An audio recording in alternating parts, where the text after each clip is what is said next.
Zajlik az élet a biztonságtechnika terén. Őreink dolgoznak, figyelnek a rendre. Fodrászunk a séróra, mert erre is adni kell. Persze, hogy kell adni, ne vicceljél. Egyébként nem tudom, hogy tudjátok, de ma este egy hatalmas nagy divat bemutató lesz, és hát én is benne vagyok, és ez annyira fontos, meg ma fotóztunk is. Nem tudom, nézd meg! Jó lesz? A legjobb fodrász, még a bátyámmal is vetekedhet. Na mindegy, szóval, na, mit is akartam? Ja, én vagyok itt a legszebb. Na mindegy. Ugye, Tomi? Tomi? Jó, igen, persze. Jó.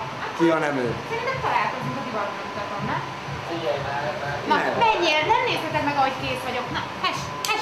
Na, szervusz! Na, látni is akarlak. Na ennyi. Vagy ennyit a hölgyekről? Éjjelba. Ez egy vérszívó. Egy igazi vérszívó.